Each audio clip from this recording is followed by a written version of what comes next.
A bad idea is a bad idea. You can try and dress it up as much as you want, but then you're just some weirdo trying to put thoughts on clothes. Don't do it. WWE has been going so long, they sometimes feel they can write out such things, and I'm here to tell you, they can't. I'm also Simon from What Culture. Please remember to eat 5 fruit and veg a day, and hit that subscribe button. And this is 10 very bad WWE ideas that lasted 4 years. Number 10, the Roman Reigns mega push. This is even worse now, because when we eventually lent into all the madness and turned Roman Reigns heel, he has become one of the best characters in ages. All that backlash for absolutely no reason. It really did get to a point too where everybody but Vince McMahon was like, maybe we should do something here. I suppose bravo to Vinnie Mac for believing he could make this work. Given it went on for about 5 years though, it just seems a little bit silly. You'll scratch your head when you remember WWE already knew all of this, given The Rock went through the exact same experience, but nope. Roman would have to ignore all these boos and poes, especially at the 2015 Royal Rumble. Dwayne Johnson was even brought into that show to try and help, and you want to know what happened? Everybody jeered. How was this not the turning point? It wasn't, and it took a global pandemic to do it, but you know what they say, for the love of everything, just listen to the fans already. Timeless saying, that one.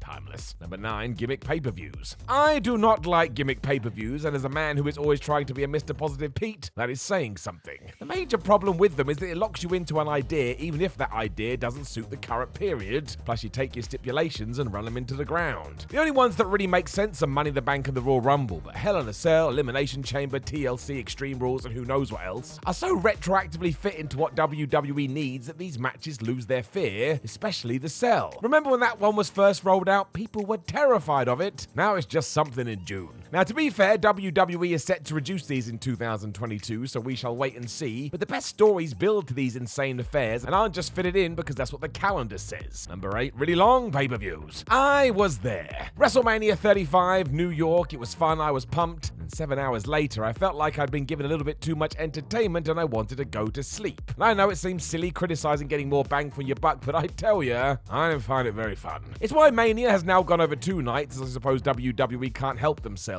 And the truth is, anything going that long is going to be a challenge. It kind of took away from the main event too, as by that time there was no energy left and we were all totally drained. And I personally even think 5-hour shows push it. So going an extra 120 minutes? Sheesh. We've seen numbers creeping up ever since the WWE network came into existence, as watch time is a much desired stat, but you do have to pace these things out so most people are left wanting more. If the fan feels like they've got their fill for life, they ain't never gonna return. I don't know about you either, but the fear now is that we'll get 2 back-to-back 7-hour shows, and I will tell you, I cannot handle this. Number 7, authority figures. This was more than fine for a while, truly it was. It kind of grew to prominence during the Attitude Era as Mr. McMahon dominated proceedings, and I get why WWE wanted to keep going back to the idea. We had success with it once, so why not again? Well, the simple reason is eventually we'd passed the point where it was still a creative endeavor, but on and on it went. It's even stranger as WWE has found the perfect way to present this role in 2022, and they fired him. William Regal was awesome at this in NXT, and while Adam Pearce and Sonya Deville do a solid job in their positions, they have now become the cliched evil bosses that try and screw over all their employees, and it's just not needed. You're also always going to struggle given the connections Vince had to the company. Eric Bischoff used to do that role across the way, and Triple H was also tied into the family legacy. So when they were being referred to as the top brass, at least you could justify it. Really, it's become a device that has run its course, so that's an area we could discuss far more wildly with WWE. Really, it's time to hit reset on both Raw and SmackDown, given they've been the same for over 20 years. I don't think it's going to happen.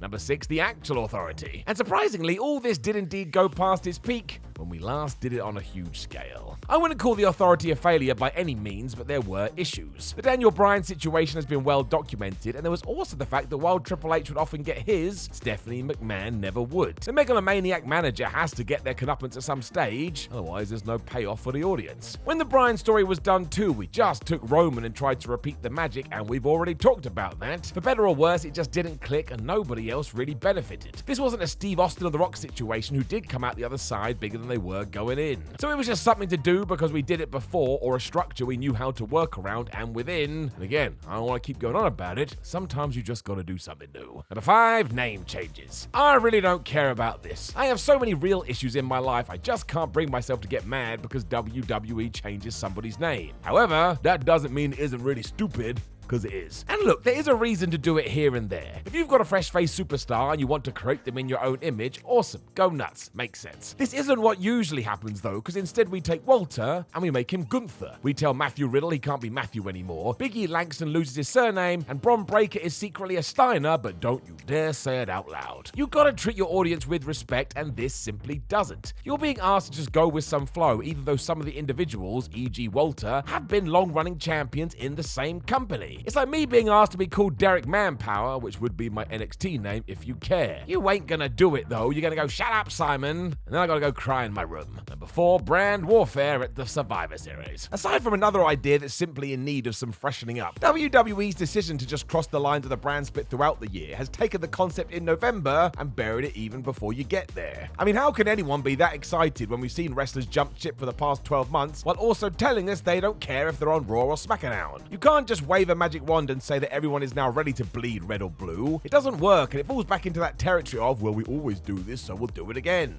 No. There's also no stakes to this battle, so why would anybody put their best foot forward? It still seems strange this doesn't tie into the Rumble somehow, much as that ties into WrestleMania. But hey, not going to happen now. We are too far down the line. Number 3, the DX rub. I'm going to go out on a limb and say we are probably done with this specific one now. Triple H has far more important things to worry about. Shawn Michaels is down in NXT, Billy Gunn is with AEW, Road Dogg got let go, Sean Waltman is just being a really good dude on the indies. So I don't think it's on the cards for a good old while. There was this prolonged period though where almost like clockwork, DX would get back together and just wreck the stars of today. It happened to Damien Sandow, The Revival, Elias. We got the opposite with Finn Balor and the Club, but that was a little bit odd. I get you want the big names from yesteryear to try and shine a spotlight on the new guys, but that's never what really happens. It just becomes an avenue to do some nostalgia with some rookie being murked. Given that Goldberg beat Bobby Lashley only recently, I feel WWE will stick with this until this generation becomes the old guard, and then amazingly will try and switch it. You know what, too? It's probably gonna work. Number 2, developmental. The idea of a wrestling developmental system is a very good one. I suppose this goes back to Jim Cornette's vision of what OVW should be, where he taught greenhorns what it took to make it in the WWE, so that when the big leagues needed a new face, they could see who was ready to give it a go. Triple H turned this into something else with NXT, even if that did morph into a go-to promotion for awesome independent talent, but still, there was a production line of guys and girls being prepared for their futures, and the odd success would come through. That sentence was the problem, however, as it shouldn't be the odd success. Some reason WWE seemed to think that they were pushing somebody else's talent. Before long, it literally did become a case of cutting your teeth down in Florida before you got some buzz, when Vince McMahon would change everything about you. It begged the question what the point of all this preamble was, and honestly, it helped nobody. Talent felt like they were being misused, the powers that be thought that they knew better.